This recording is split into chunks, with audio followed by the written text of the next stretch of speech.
Hi, everyone. I'm so excited for you to meet today's guest, Mariangela Anzalone. She is incredible, and I'm so excited because you get to bear witness to her first ever podcast conversation. I was introduced to Mariangela in 2020 when a friend of mine introduced me to her via her incredible newsletter that we'll talk a lot about in this episode called Actionable Activism. Mariangela I created this weekly newsletter to give discrete actions that people can take to improve the world, whether they have a minute or much more time. She's volunteered at many organizations, and she's, as she'll talk about in this episode, had such an incredible experience of witnessing the world through other people's eyes, experiences, and stories. She's done a lot of work in civic engagement, whether that be through different campaigns or working in public office, volunteering, or in a paid capacity or as an intern. And she also talks about, being somebody that works in spaces and spends each and every day trying to activate our humanity and our activism, both doing it within work and then also doing it within life, within our families, and especially those sticky conversations that we don't always have permission to have. She creates such a wonderful experience for us to be able to step into that in what for her was just a, hey, let me try to do this via an email to a couple people I know, that blossomed to many more. So I'm super excited for you to hear Mariangela's story of activism and what that looks like and feels like for her. But also I hope that it encourages you to explore what your maybe big steps towards activism might look like, and what they mean for you, but not just for you, how they might create a ripple effect beyond you and your world and your family. Maybe it goes even further, like Mariangela's has. So without further ado, I'm so excited for you to get a chance to meet Mariangela. Everyone, I'm so excited for you to meet Mariangela. Welcome, welcome, welcome to Checkbox Other. Thank you so much. I'm so excited to be here.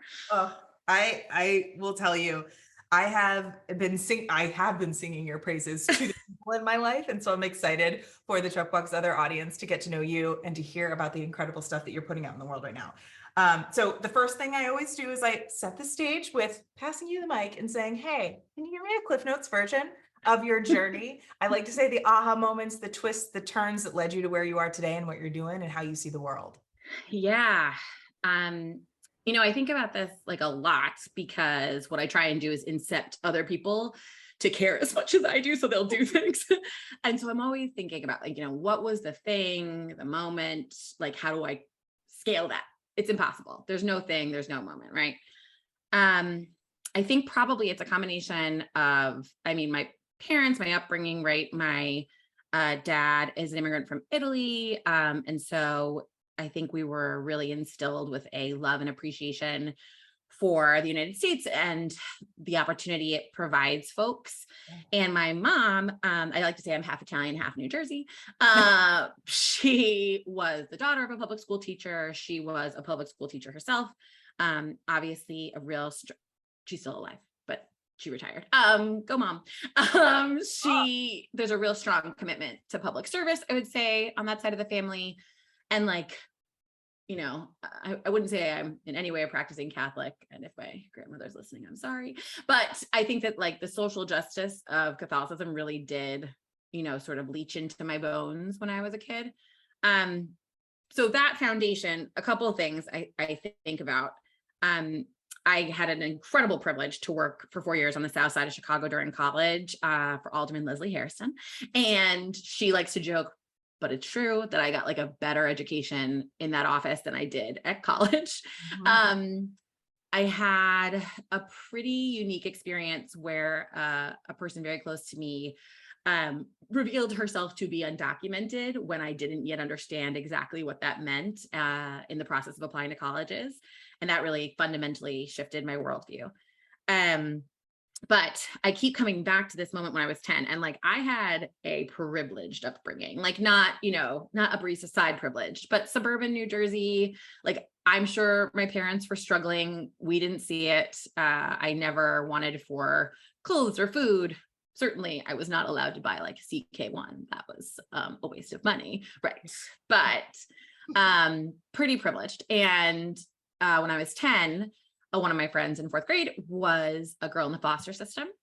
And it was, opened my eyes to a world I had not realized existed, which on the one hand, what a privilege to make it all the way to 10 and not understand some of the more dark corners of our society. On the other hand, what a privilege to be, I'm going to not say privilege 17,000 times, but I also really feel strongly about it, that I feel really lucky that my eyes were opened so young to it, because I think I could have made it a much further way down the road without realizing sort of what the obligation all of us have to each other, which would be a very different story, I think. Yeah, I love that so much. It's so funny. I mean, I don't know if you can see, I'm like scribbling down here. I try to be subtle about my notes. I'm like, it's so funny. There's a couple of things that you just mentioned that I feel like, God, this last week have been so present. Oh my gosh, yes. This experience education or life education over, book education over, those really, really gate kept textbooks teaching you things versus life showing you things. And I was listening to Bell Hooks. They had a Bell Hooks symposium in Philadelphia to celebrate her life and her teachings. And I was listening to the first panel, which was all about education for liberation. And there was a whole conversation around the fact that people who haven't necessarily been represented in things like official textbooks, so often their memoirs are the equivalent of that level of education and the story and the lived experience. And so I think there's so much power in what you're talking about here. Is I didn't learn this because, my K through 12 taught me. I learned this because I was interacting with people and allowed myself to see that the world was a different experience for different people. And the other part that's like so on the nose, before we hopped in here, I was talking about last week's episode was all about exposure to things that aren't your normal and how powerful that can be. And so I think there's so much of your story as you're talking about this is, the bones, the seeping into my bones element of my DNA and the people I was around and kind of what made me before I was here is a huge part of, the foundation of who you are. But I think that incredible curiosity that you have and willingness to be like, I'm not going to judge that you're different than me, but I'm going to notice. Yeah. I think you and I grew up around the same time of colorblindness being the political. Absolutely. And when you have that approach, you literally have blinders up so you cannot see anything other than what is right in front of you. And sometimes that's even you losing parts of yourself in that process.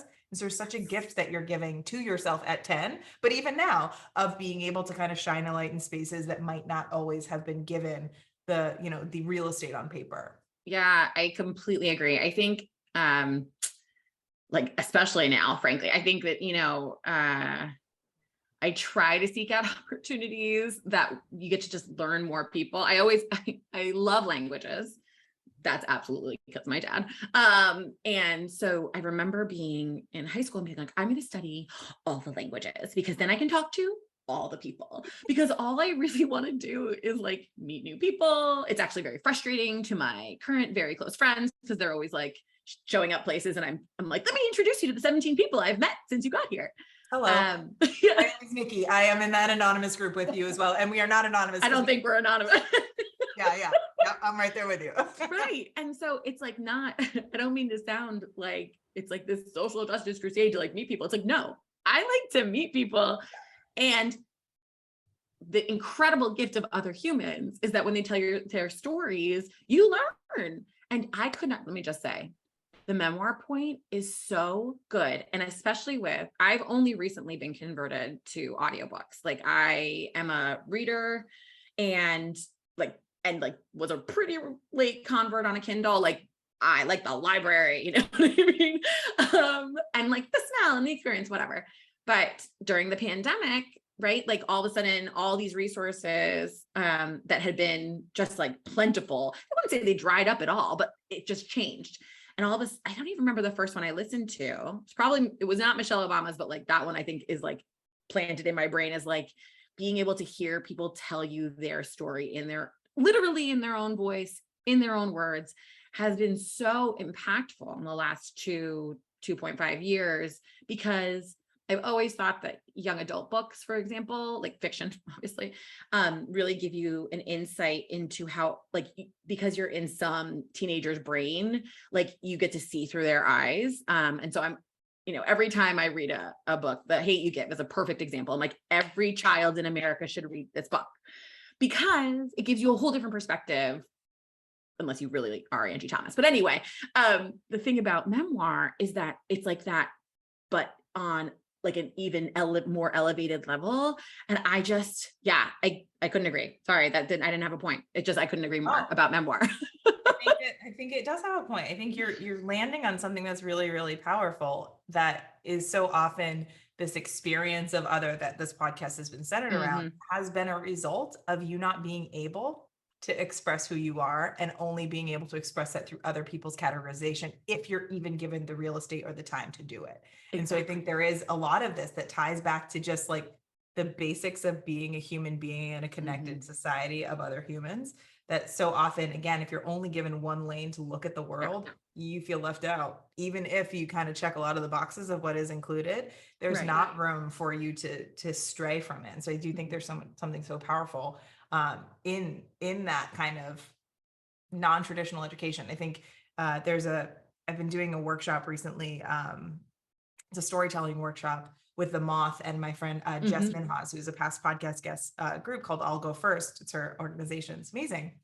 But one of the women in the group is a teacher, and she talked about herself as a disruptive and radical teacher. And I love that idea of disruptive and radical education, of how you teach yourself outside of the confines of what you're taught. And so I think that's really powerful. But before we go there, because I always, when I get excited with people, I always forget to ask the question that's like the centerpiece of the podcast. So let's get there. So I would love to hear from you a time, or if you have more than one time that you want to share, you're all welcome, where you have felt other, different, or as though you didn't belong, and kind of how you've navigated that in your life. Yeah. I mean, every day. No, that's a terrible thing to say. And it's not bad. I learned to embrace it, I would say. I'm turning 40 next year. I'm 39. And I think, yes, agreed. Very exciting. And I think the older I get, the better I fully embrace the other. But yeah, I've been thinking about it a lot. And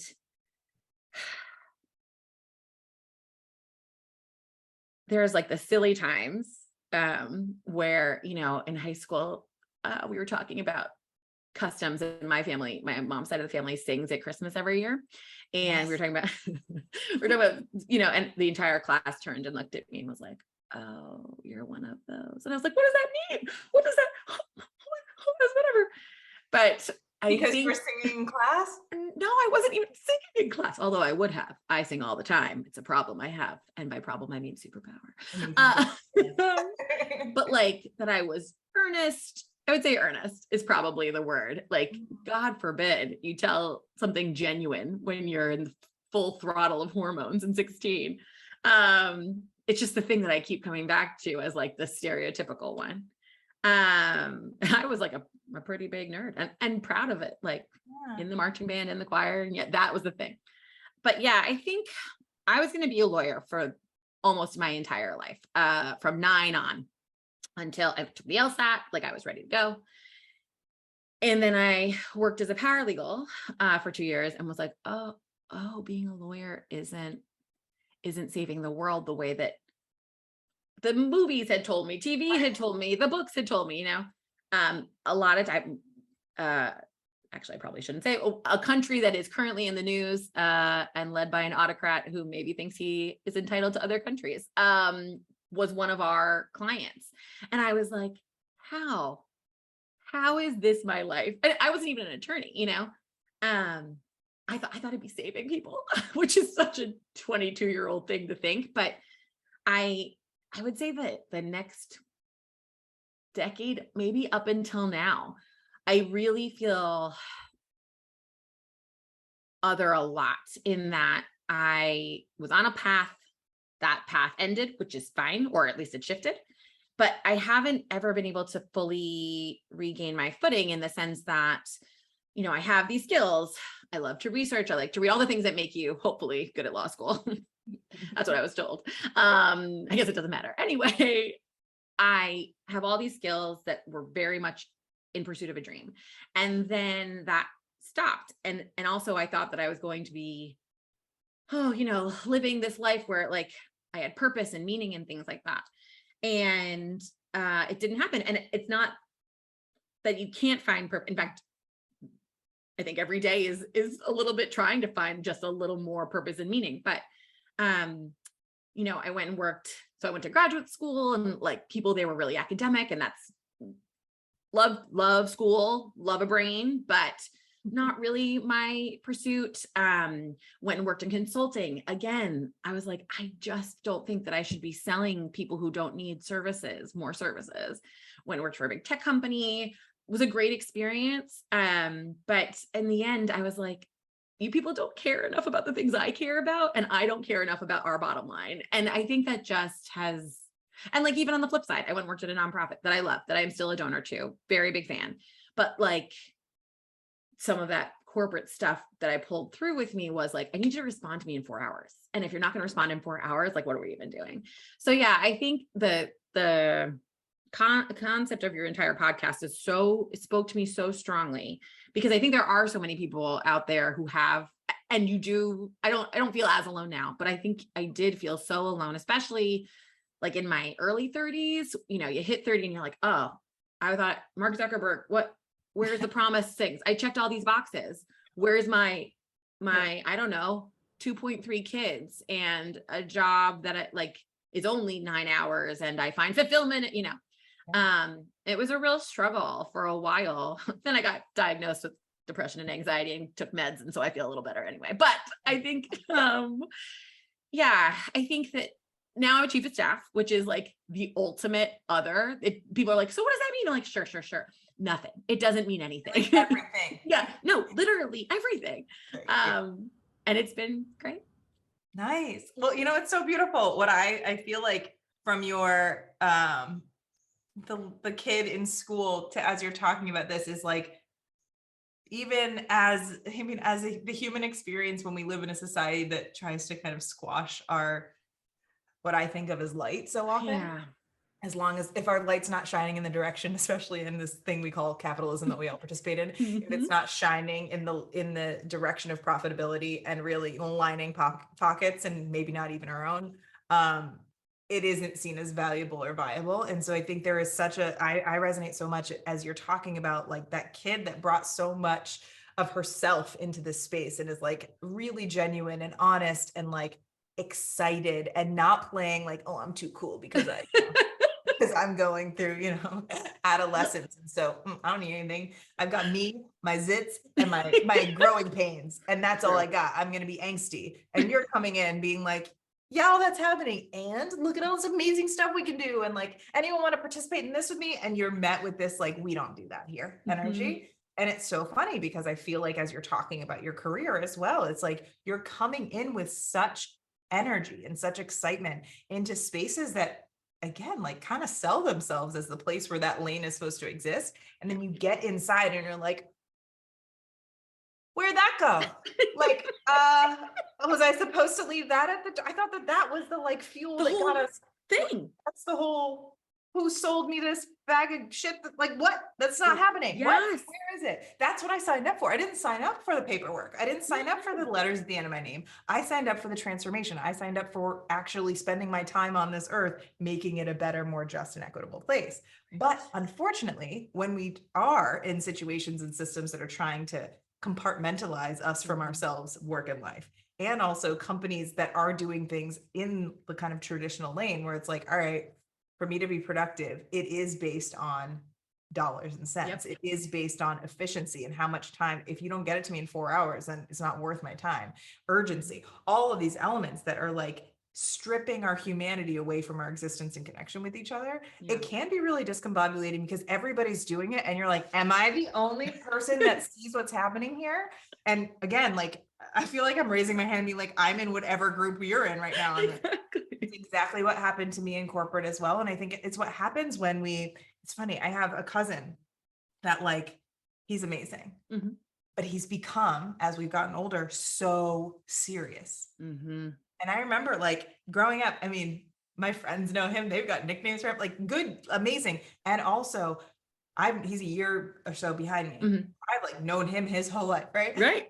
But to watch how adulthood makes you based on your responsibilities and that 2.5 kid and whatever things you're supposed to achieve in order to succeed, Right. how it kind of makes it so you don't get to exist there. And I can imagine you as a kid, right? Super curious, super excited, like let's use all this amazing goodness to make the world a better place. I've seen all these experiences that other people have that maybe not aren't my own. How can we create a space where we all get to succeed? And what does success look like? Maybe it's not that it can be really confusing when you're met with, I always talk about this, that oftentimes we're creating robotic versions of ourselves as adults. Yeah. Productive. But when you still have that spark and that light and that excitement, and you're talking, I think of, what is that movie? It's like Divergent. Yeah.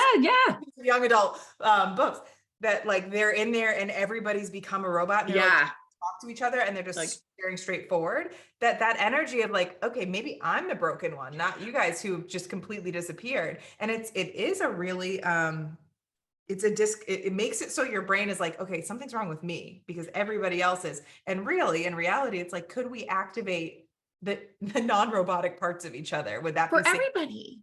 Yeah. Yeah. Okay. Let me just sidebar really quickly. I saw Lizzo last night. It was amazing, but I cried during special, which I mean, I'm a crier, like love to cry, big fan, but like in Madison Square Garden, really. And the part where it was like, we're a little broken, but you're still, I'm not going to quote it correctly at all, which is terrible because I've listened to it 1,000 times, but like the whole message of that song was like, yes, all these humans in Madison Square Garden, like we can all rise up right now, it's like, okay, chill. But you're absolutely right. Like, how do we, I would say less so the older I get, but I always did feel like there was some fundamentally missing, or like, actually, I always thought it was fundamentally extra. Like I had like an additional like chip in my brain or something, right? Which was just like making me super extra. But also like, I was like, what, do you not feel everything all the time? What's happening? And I do think that you're right, that capitalism, the world, social media, like has, to use your metaphor of the lane, like has started building some walls next to the lanes that we're in.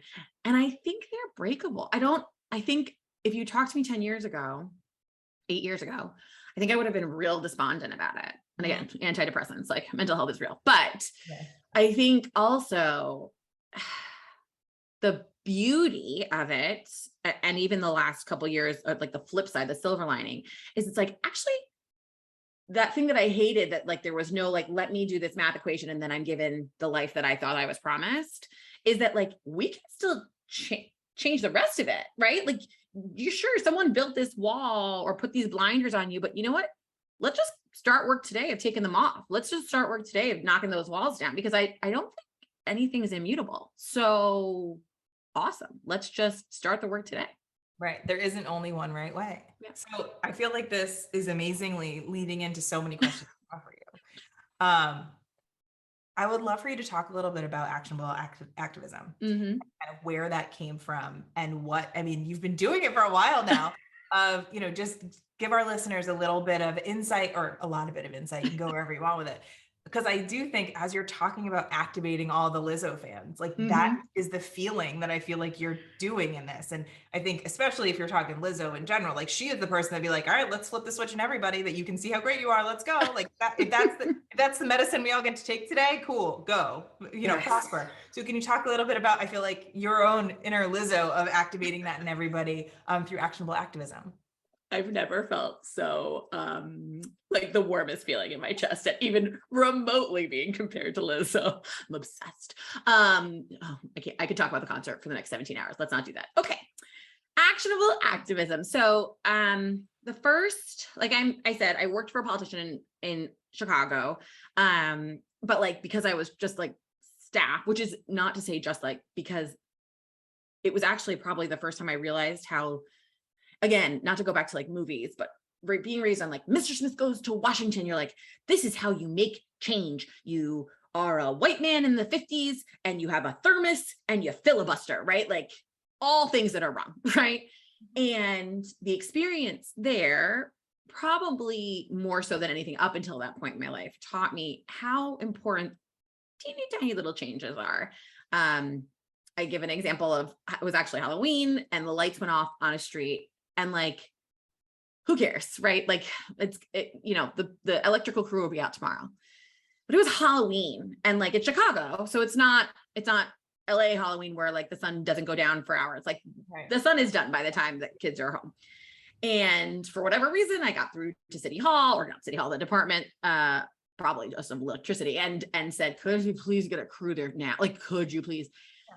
The amount of people whose lives I changed that day through the teeny tiniest thing that did not fundamentally change the world in any way, right? Like I'm not in any way trying to say that I did this great heroic thing, because it truly was a phone call or maybe two. But that was so little, and it was my literal job. And yet for the kids who went trick-or-treating that day, it mattered a lot, because like they could be sitting here being like, oh, the worst Halloween 2003, whatever it was, And I think that experience really gave me first the kick to realize how little you have to do to make change. Fast forward. So I happened to be on the South Side when President Obama was running he's a state senator. He's a professor at the law school at my college, like knew the alderman. I don't want to in any way tie any of my life on the Obamas. Poor them. They have enough burdens, but like what an inspiration. I mean, Michelle Obama herself, like, was such a huge part of the university community. The way I even got hooked up with the alderwoman in the first place was like through a program that she had like championed in her time. I'm not going to do this to the Obamas, poor Obamas. But it was, they were so important to who I was. And so in 2004, I volunteered on the Senate election campaign. It was also the Kerry election. Yeah. And, I have a picture of me in front of like the green line, like at 7 o'clock in the morning, be like, and I have this very distinct memory that night, New Jersey got called exactly at 7 p.m. Central. And it was supposed to be a swing state that year. And it was not, it was like called. And I was like, oh, everything's going to be great. Everything's going to be fine. The national nightmare is over. And then people don't remember how unlikely it was that Barack Obama won Senate that year. Like the primary, it was not a shock, but like the main candidate dropped out, I think 3 weeks before the election. The same thing happened in the general, like crazy. So when he got called again, as the polls closed, as the next senator from Illinois, it was such a huge deal. And then the night went on and things did not go the way that I had thought. And I like had this map up of Florida that I was cooking into counties, and it was wild. And I got really, again, I'm going to use the word despondent, which I don't use very often, but it was true that like the world, America was different than I thought. The world was different than I thought. I feel like I have that lesson all the time. You'd think I would have learned it, but you know what? I'm okay. I'd rather have the optimism. But what I learned from that experience is how good it felt to be doing something, both in the run up and again, not immediately thereafter, but afterwards, like going out into the world and taking a stand and saying, this is what I believe, and here's why you should too, feels really good internally to me. I think it probably feels really good to lots of people. I don't mean to put it on everyone, but I don't think we realize that. I think probably people who are like athletic, they're like, yeah, endorphin. I get it, totally, yeah. But so that was the first campaign. So then I made it a point to do it all the time. Anytime someone would let me, I'd be like, can I volunteer for your campaign, please? And I've never been a campaign staffer. Like I've never been, in charge of anything, but doing something just feels good. So fast forward. So we could talk about all the ones in between. We could talk about 2016, but there's zero need for that. Let's get to 2020. Pandemics happened. George Floyd's been murdered. People who George Floyd was not to like be like, it's not the first time I had heard of racism, but like people in my life who weren't overtly political, maybe had a problem with the word privilege up until 2020, being like, I didn't have a privileged life. You can't tell me that my lower middle class background, and I'm like, that's not what we're saying.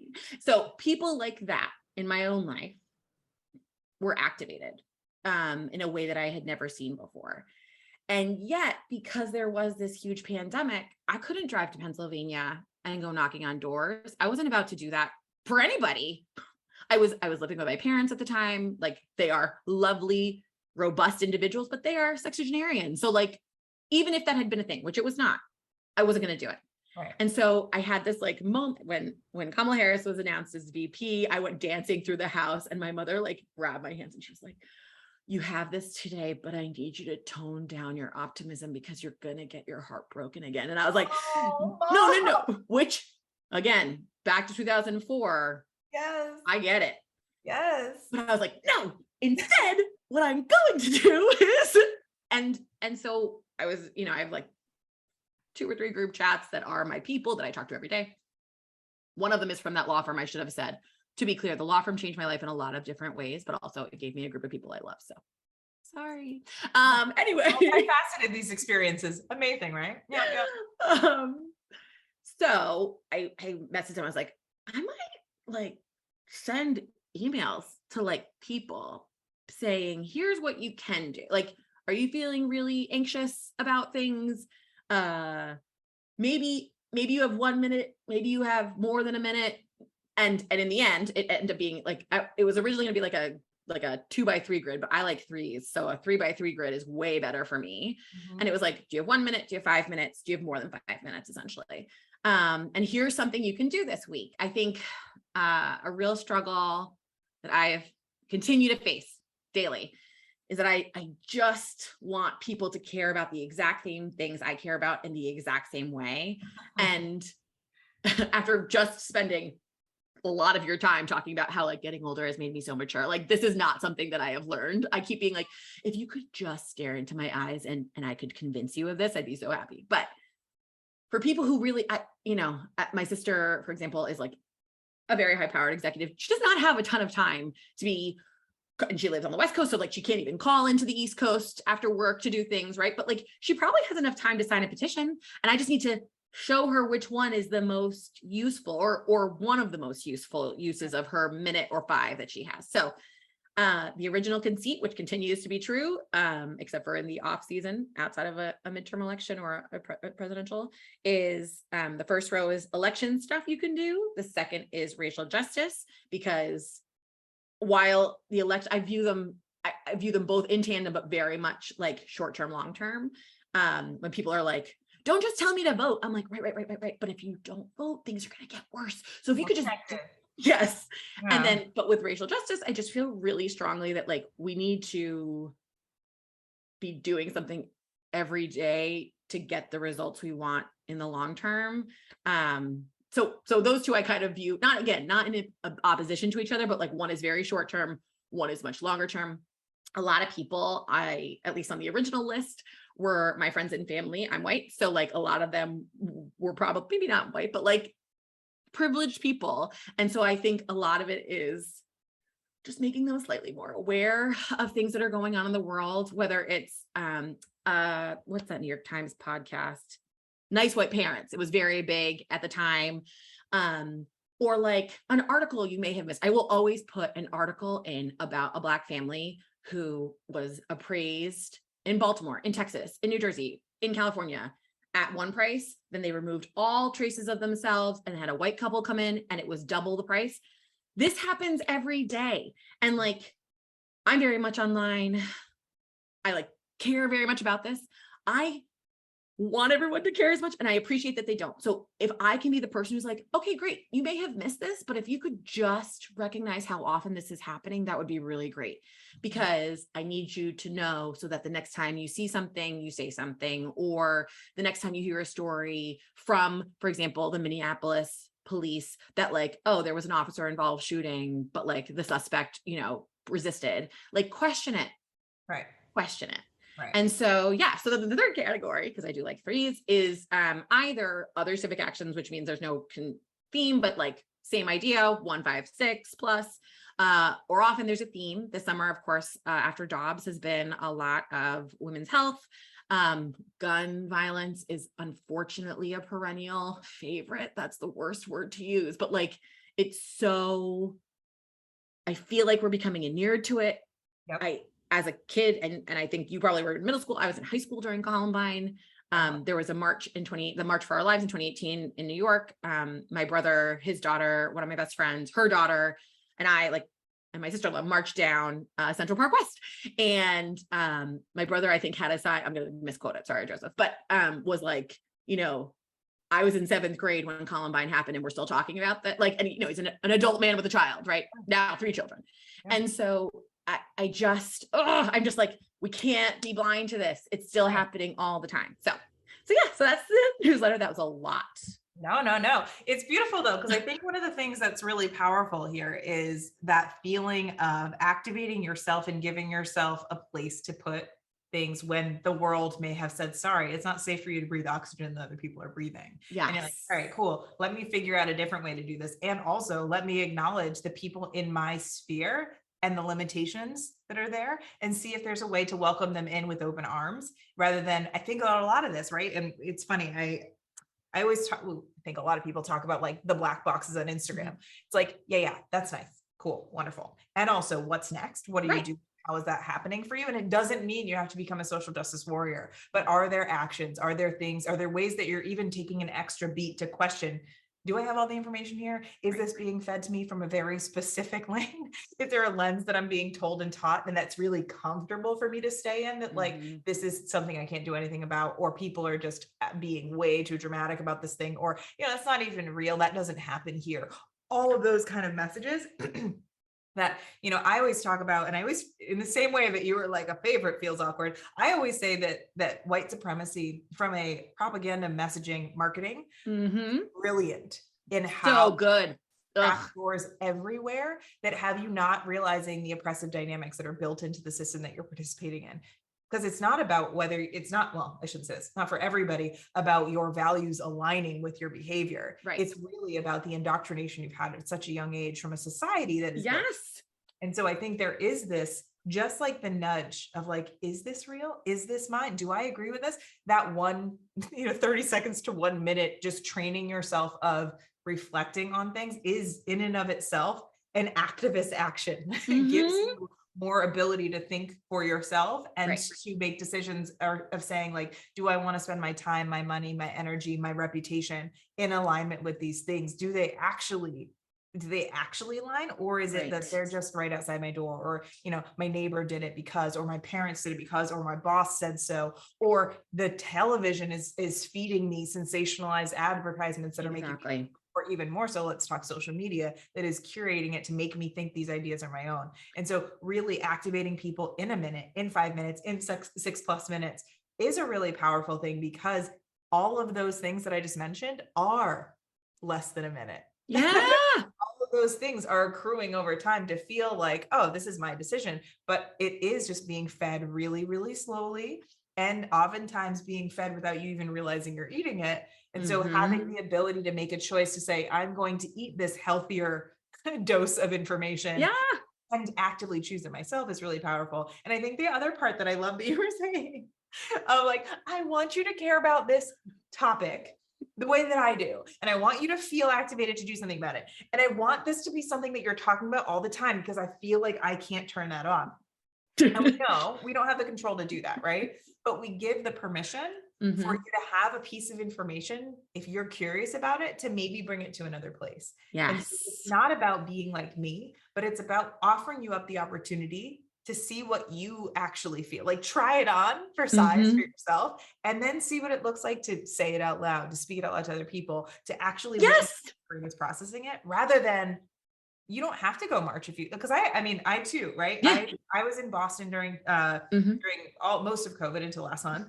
Oh, that's a lie. I was in Portugal. But anyway, a lot of my adult life has been in and around Boston, which is a blue, quote unquote, liberal space. However, when you look at the data, it is very, very disproportionately set up so that people of color are not being served or supported or paid for the work that they're doing, not being appreciated in policy in the same kind of way that you'd like. I will say, in the last, 3 or 4 years, there have been some pretty significant changes. Sure, of course. Those changes are not, I was just watching a TikTok of Obama was being interviewed by Charlemagne the God.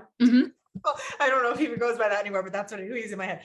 He is on his show, so yeah. And the question was, what have you done for Black people? And Obama's like, people ask me this all the time. Here are my data points, but also here are the stories that go with it. And also, like, the only way for you to know these things is if you allow yourself Mhm. the ability to see that, like, this is me in 8 years fixing something that's 200 plus years. I Exactly. can't do that. However, what I can do is give you that alternative route, that alternative way of looking at things. Like you were saying, of like watching myself take action is actually one of the most empowering things.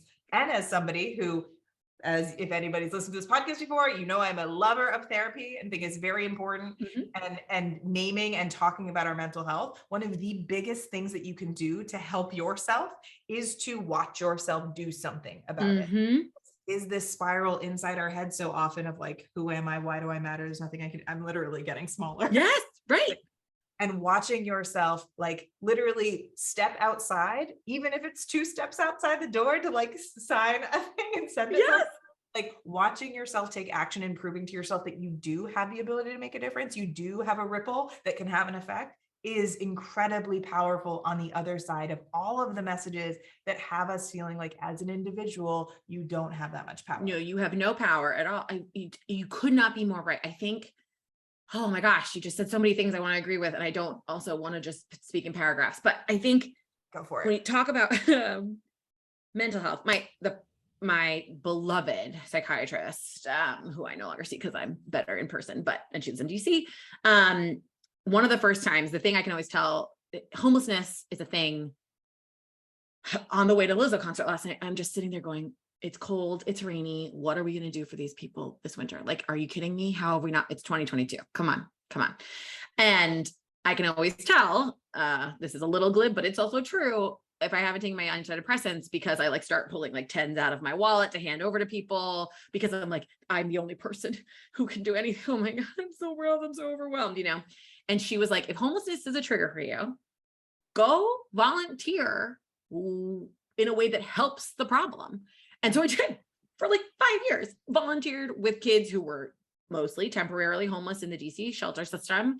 And like their parents got 2 nights off a week to like make phone calls about jobs, attend classes run by different organizations or our organization about like how to manage your money, how to like qualify for the things you qualify for. And the kids, because unfortunately the shelter system is not set up for children for the most part, they don't have a lot of opportunity to do the kind of play that, especially I think, I don't mean to like put a halcyon sheen on the 90s because like there was lots of problems, but like play was so just a given, right? Like at school, they hadn't yet cut playground times. They hadn't, parents both didn't know as much about the world. I don't think the world's gotten any worse than it was in the 90s, but like people didn't know about it. So they let their kids go do whatever they wanted, things like that. And kids in the system just don't have, or in the shelter system, don't have that kind of opportunity. So it was like, this was what we'll do. It helped. It helped every single time. The amount I got out of that experience, I'm continue to donate monthly to this organization because like, I will never be able to repay what that organization did for me. Right. And what you said about like seeing yourself do something is like so empowering. So you take a little bit of your agency back from all the sources, the TV, the social media, people you love who are a little more beaten down for whatever reason than you are at the moment, and say, no, actually I do have power to affect change. And I think there's like an additional step, which is like at my lowest, the thing that snaps me out at any like truly the only thing, I want to like make a joke here, but let me just say the only thing that snaps me out of my lowest is doing something for someone else. And whether that means like full on volunteering, but like, look, there have been times in my life when that is not possible, right? Like getting out of bed is a win, but like reading about an issue and sharing it on your socials and knowing that someone who may not have known about it now does, and then signing a petition and sharing it is the thing that can get me out of my lowest points. I think that's true, if not for everyone, then almost, I think it's such a fundamentally human quality. Yeah. That anyway, yes. So, taking back that agency in the middle of a pandemic where you're again, breathing the air of others was a threat to our health, and the knowledge that this was the only way I was personally going to get through that cycle was like how it started in the first place. But hopefully other people feel the same way, because you just, you take some of the power back for yourself. Yeah, I love that. So, it's the other thing that I think is so challenging I think of it as, I don't know why this is popping in my brain, but like, oh, tomorrow's the day that I'm going to start going to the gym energy. Right. That like the expectation for you to participate in social change means that you have to go to the gym 7 days a week, or else you're not working out at all. Really, I personally believe, as somebody that grew up playing sports like every freaking day, and now being like, yeah, no, I don't do that. If I get out and I can walk for a mile, that's a huge win. And even if that 1 day a week, that's better than me doing it 0 days a week. Exactly. That took so much unlearning. But that's not just about fitness. That's about how we're told that we are good at things, that we're good people, that we are good friends, that we are good at work. You know, even the fact that quiet quitting is some big sensationalist. What? Well, come on. Or if you think about women's, you know, like the fact that there are finally companies that are like, we're going to give you we're going to understand that when you're on your period, that you might need some time away from this. Oh, interesting how that works. Is so interesting that we're finally allowing ourselves to think about life in a cyclical fashion, that women for sure have had to, you know, our bodies do that to us, whether we want it to or not. Right. But really this understanding, and again, this is part of the kind of feminine leadership principles that I work with, is really understanding it's not a straight line. It's not, and I always think of it as like a super phallic straight line tends to be. Exactly. We look at the buildings, we look at the ships, you know, we look at a lot of things. There's this obsession with like up and to the left, you know, up and to the left. That, but really understanding that so much of our life is much more like a spiral, a cyclical nature. And then, you know, in therapy, there's always that mention of the spiral staircase where you're moving up, but you're seeing the same themes and the same issues over and over. Yeah. But if you're somebody listening to this being like, all right, this sounds really great, but like, I can't do that every day, or I can't do that for 5 months, or I can't do that for 5 years. It isn't necessarily about consistency as the only metric of success. Sure. It's the ability to see yourself being able to take up space, being able to use your time on this earth to make an impact, whether that be, and I love so much as you're talking about this, about like, yeah, I got way more out of it than the people I went to, you know, helping. It was actually that they gave more back to me. And I think that we have this, again, the way that social media and the way that we interact with each other tends to be super binary and super polarized and like swinging from one end of the spectrum to the other. But we go from like, use your white privilege, but also don't be a white savior. Right. And the fact that like, there is a middle, there is the ability to activate your privilege in a way that can support and also acknowledge that just your privilege isn't necessarily the only thing that's life-giving, that actual human connection is the thing that's life-giving. It's the disproportionate, I always think like rain that you've been given in the bucket. How can you ensure that people that haven't gotten as much rain get it? I mean, exactly. I could not agree more. I think, in fact, you said something like privilege isn't the only thing that's giving. It is only the human connection, right? Like so much of the world we live in right now. And again, it's just, I understand this is not, I don't think there's like some evil mastermind at Instagram who's like pulling the strings and being like, I am going to rule the world. I think the pandemic and social, well, maybe, okay, well, we can talk about that on a different podcast. Just mentioned Zuckerberg earlier. Yeah. No. But I do think structurally, we have all been forced to fundamentally forget how much human connection is actually the only thing that matters. Like, it doesn't have to be some like very, what's the word, woo-woo, like, oh, I'm going to connect with you. Yeah, exactly. Yeah. But like, truly, at the end of the day, the only thing that matters is the other humans and ourselves. Like, I don't mean to discount myself in this. And I think I am, and my friends would probably say this, that it is an obsession of mine. I'm constantly afraid of like in any way taking on a white savior mindset. And your point about like from white privilege to white saviorism is so well taken, because it's like, actually, you can want to do good things that have nothing to do with you thinking you're saving people. Like in the 2018 election, I was in Florida. There was an apartment building in Miami that we definitely were not supposed to flyer in at all. My apartment building here in New York is the same way. And, you know, people are always a little sketched out when people make it into their building. And I was assigned the building because like I put on a little floral skirt and I put on a little cardi set and I walked in and I was like, hi, just really like to talk to a couple of people who are home about this campaign. Do you think that'd be okay? And the guard's like, how many people? I'm like, I have 20 people on my list. And he's like, all right, be out in an hour. And like,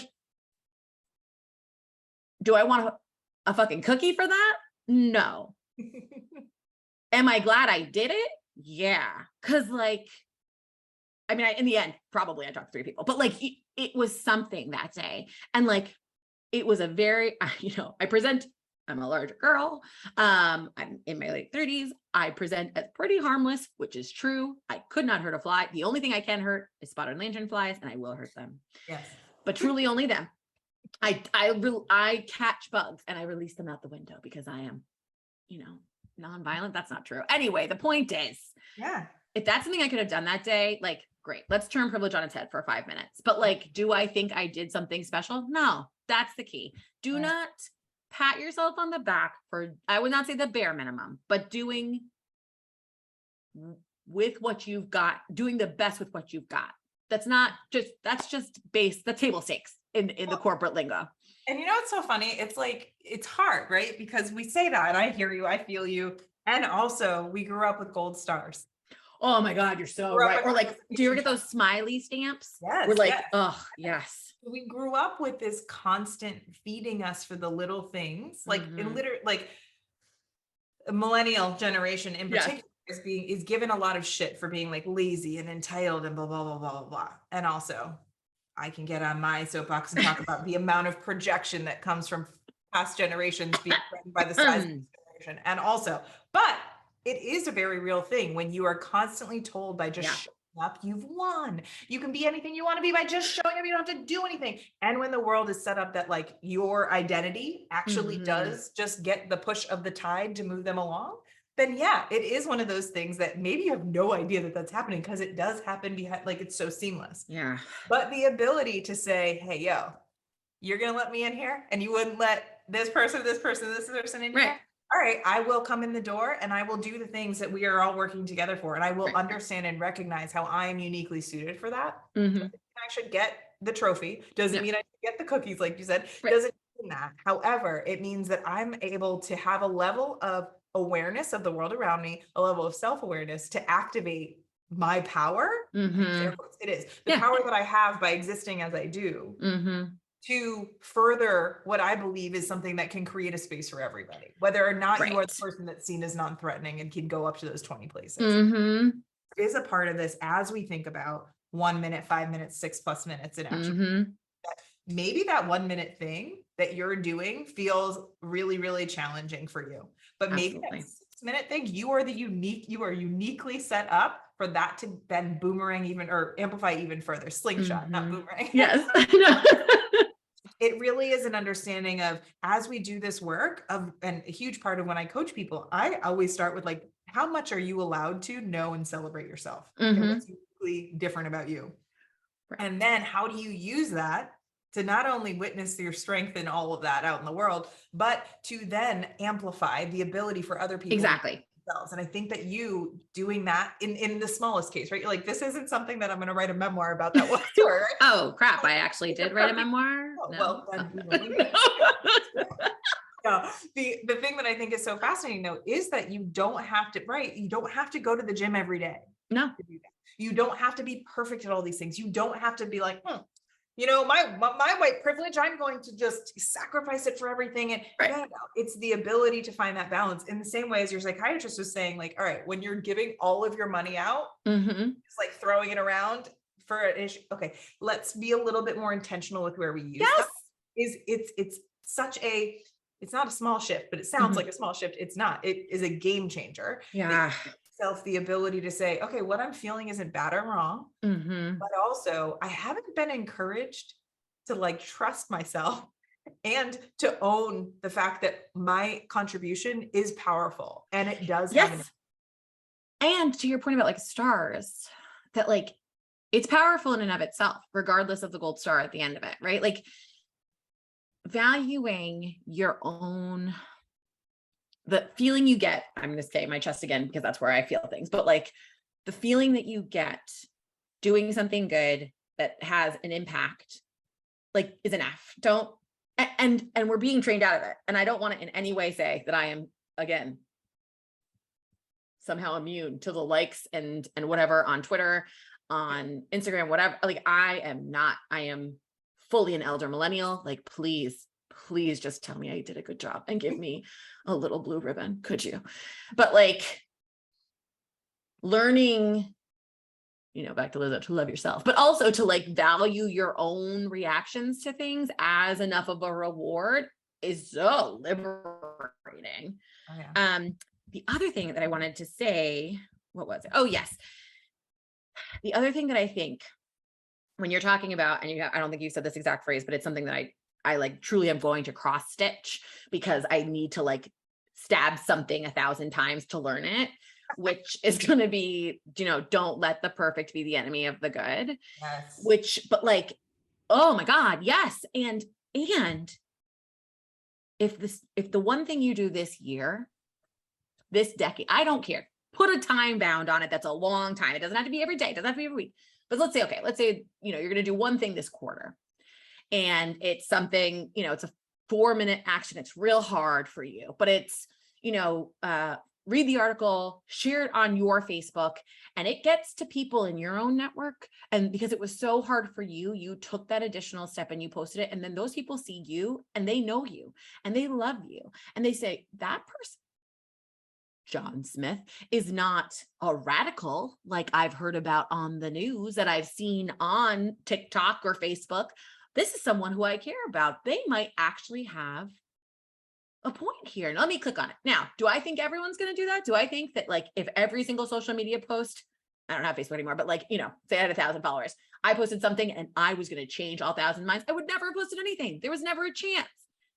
But if you can do that for one person, probably it's going to be more than one. Let's say two.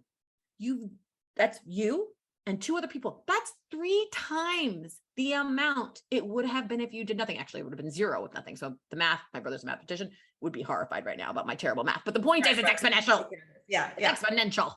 And I just don't think I can hear him saying the answer out louder now. God, he's in Midtown. He's like charging down the avenue. I think to your point about people understanding their own power, appreciating their own power, we undervalue ourselves so much when it is the only thing that matters. Relational organizing, like I don't mean to, again, be woo about it. Relational organizing is the thing that changes minds. If you are, and I try to remember, another thing I try to remember all the time is that like my lived experience is not everyone else's lived experience. This is the flip side of being able to stare in the eyes of fill in the blank stranger and be like, could you just see things exactly the same way that I do? Right. But there are people in my life who don't see things the exact same way. None of them, even my siblings, even my 10 best friends, like none of us agree on everything. But that does not mean that not convincing people is a failure. In fact, it is the little movements we make in all of our network that matters the most, because it, the butterfly effect, whatever, it's a ripple in a pond, like all the metaphors that exist for this exact reason are the things that matter most. And I'm going to botch the quote, but like, it's the thing, never believe that just one person can't make change. In fact, it's the only thing that ever has. It's so true. To your point about exercise, I'm not an exerciser, but like, it turns out if you start walking 1 mile a day because you're bored in the middle of a pandemic and you need to get out of the house, and, it takes you 22 minutes to walk that mile the first time. I literally last night before Lizzo, went for like a 1 mile walk. Cause I was like, it's crappy out. Like be aware of your mental health. Like the walk will make you feel better. I did 1 mile in 14 minutes and 38 seconds. Like that's a measurable different distance. Like if I had started 2 years before the pandemic, who knows? I'd probably be running marathons. I don't know if you know I'm that talented, but I just think it's truly the only thing that matters. Yeah. Do what you can when you can do it with the people you got. Okay. I love this so much. Here's what I want to make sure that we say. Oh yeah. If people are interested in being a part of actionable activism, what is the best way for them to do that? Because I feel like there are so many people who are like, I got 30 seconds. I got a minute. You know what? I got 10. What can I do for that? What can I do for that far right column? I don't mean far right like the political far right. No, I know what you mean. Because like, this is over. This is a really fun conversation. Yeah, you're like, No. Where were you on January 6th? No, it's a great question. It's not easy. I set up an Instagram account for this exact question, which is Actionable Activists. Yeah. If you find it on Instagram, it's a public account. In the bio, there's a link to subscribe. Yeah. And we can put it in the show notes too. And apparently it'll be in the show notes, which is great. But also I don't mean to like immediately undermine my own value prop, but like there are so many people, you know, I mean, this conversation shows that there's two of us, but there are, to your point about like the people feeling other, there's just so many. It's not everyone. There's so many people out there. There are so many people out there in various communities doing this exact same thing. If you don't want to find random Mariangela Anzalone's newsletter, like there are TikTok accounts, there are Instagram accounts. Like one of my best friends is always like, I like to follow them because she shares actions every day. Like there, you do one thing, see how it makes you feel. And like, maybe in a year you can come find Actionable Activism and like get 9 a week. But if that's not how it happens, that's fine. Just do something, you know, it's out there. Yes. Oh, well, I'm excited.